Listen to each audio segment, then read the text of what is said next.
Bonjour, hi. Welcome back to another coffee talk for those of you who are not familiar with coffee talks. It's a series I have on this channel where every Friday I sit down with a cup of coffee. I sip on it while I talk about different topics that have been on my mind for the past week. And this week is no exception. I want to quickly start off by saying how grateful I am that you're here today and that you decided to tune in, whether you're something new who just came across this video or whether you're someone who's tuning in every single week. Thank you. I am so grateful. And as I'm filming this, I have just recently uploaded my video that's called How to Finally Become the Best Version of Yourself, and it has gotten more engagement than what I would have imagined, and I'm so grateful that people are liking it as much as I enjoyed doing it, and they see it the way that I actually wanted it to be seen, and they see this whole journey as what it means to me. So thank you. This is typically what I end the videos with, but I wanted to start by saying thank you. So yeah. Obviously, and as always, this is not the topic of today's video. Today, we are talking about body image. I honestly never thought I'd be talking about body image and the way that I see myself out here on the internet ever. But I really felt it in my gut today that I needed to take a moment to sit down and talk about it, because body image and my body insecurities and the way that I see myself and the way that I want to look has influenced my life and my decisions for way too many years. In fact, it has affected my life for more than 10 years now. And I think it's time I just talk about it and let it all out. I'm not gonna lie to you, I've always struggled with my body image, with the way that I see myself and the way that I see my body. And I'm just so tired of it, to be honest. Ever since the age of 14, which is when I really started to feel like puberty was hitting me. Well, first and foremost, I got my period when I was 10. That's pretty young. So my body started changing before everyone else's. And it definitely did something to my brain that I was not prepared for. As a 10-year-old, I did not realize what was happening to me. And part of me was actually really proud of becoming a woman. And I felt very empowered by womanhood and finally getting breasts and a chunkier butt and getting my period, you know. But all the other things that would come with getting my period, I did not sign up for it. From the age of 10 to 14, which is, I think, where the most hormones were blasted into every part of my body, was when I felt the most, I guess, awkward. I felt like an outcast because I was comparing to my friends and their body was not changing the way that mine was. And I was seeing my hips change. I was seeing my thighs getting bigger. I was seeing my boobs also getting bigger, which I liked, but I was also seeing my tummy getting bigger. And I was just getting bigger in all of those places I did not expect to get bigger. Yeah. And at that age, I had depicted what a perfect body should look like. And mine looked so far from that. And I remember also having a really distorted vision of what a human body should look like, male and female, biologically. And for instance, you're gonna be shocked by that. I remember looking at One Direction, the band, and thinking that Louis Tomlinson was overweight. Yeah, that's how fucked my brain was. First, who am I to judge like this? And second, I was so far from being right. Like, and this is what I mean. I had a distorted vision of just everything. You know? So Imagine applying that to my own body. You could imagine how I saw myself back then if I thought that Louis Tomlinson was overweight. So let's circle back to when I said I was 14. 14 was when I hit this point of no return. I started consuming a lot of media, especially social media. I watched so many YouTube videos of pretty much everything and anything, but what was always in the back of my mind was, why do I not look like this? And how can I look like this? So I would take all of these people I was seeing and I was comparing myself to every single one of them. I would analyze every little part of their body that I could see and compare them with mine. And so you could say that by the age of 14, I became obsessed with the way that I looked in a very unhealthy way. It became extremely toxic because I would enter these cycles of working out extremely and honestly not knowing what the hell I was doing, then restricting myself from eating certain foods and then binge eating and then starting it all over. And mind you, I was 14, 15, 16 while I was doing that. I was still a child. I was a teenager who was just trying to fit in and who was just trying to look like my skinny friends and who was just trying to get boys' attentions because I felt heavier and so I felt not as beautiful and not as pretty as all my other friends. Wow, that sounds so sad, but it's the truth. This is what was going on in my little teenager brain. And I don't want to self-diagnose because I'm not a psychologist, I'm not a health professional, I'm none of these things.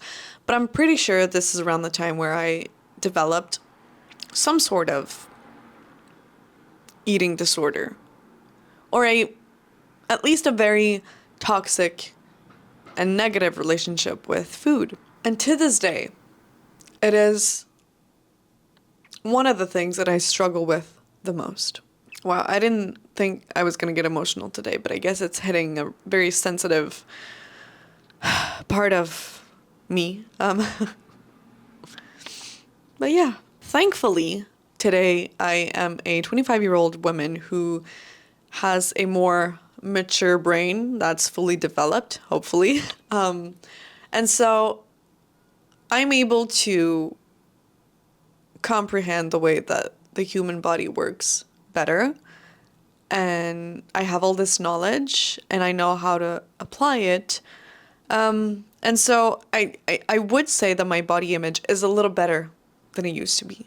It's still a little distorted.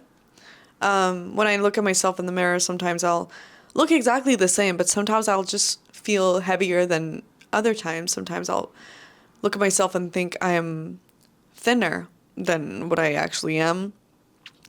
And it's hard. It's hard because when I look at myself in the mirror, I never know what I'm going to be looking at, you know? It's all in here. And that's the most fucked up part about it. Excuse the word, but it is what it is. There are all these things happening in my brain all at once, where I want to be healthy, I want to develop healthy habits, and I want to love my body the way that it is, but also I know what makes me feel the most confident when my body looks a certain way, and there's probably also a lot of internalized fat phobia in there, and there's this distorted image that I have of myself, and there's this vision of what a woman should look like, her breasts, her thighs, her hips, but still we want long legs and a flat tummy, but a fat butt. So it's all of these things that are coming from not even from within. That's what's weird about it. It's all these conceptions as a society that we decided were normal or should be. You know, I don't know where I'm headed with that. It didn't make sense. Grammatically speaking, that did not make sense. But my point is, as a woman, I feel like it is so hard to love yourself. Wow.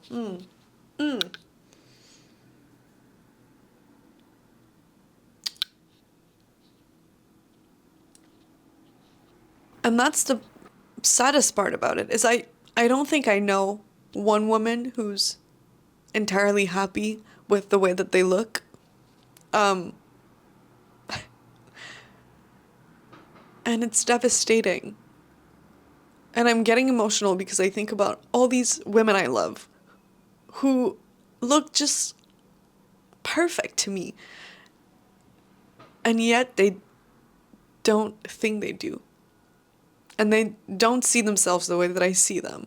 And I'm pretty sure there are women out there who look at me and see me in a way that I am so far from seeing myself.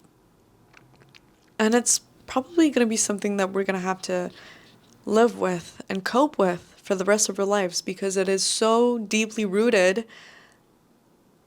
that it takes a lifetime to truly appreciate our body for what it is and through its phases and through its changes. And it's, yeah. To be frank, there's a part of me that feels very hypocrite about being here talking about how to become the best version of yourself and giving you all these tips and tricks while I struggle with some things in my life. But I think it's part of the journey and it's part of who I am. It's part of the learning process and working on my body image and the way that I see myself is only one of the steps into becoming this best version of myself and accepting myself the way that I am while still working on the things that I want to make better, you know? And I think this is where I need to be a little more gentle with myself is by accepting all the nuances because I tend to be black and white and I tend to be a all or nothing kind of person.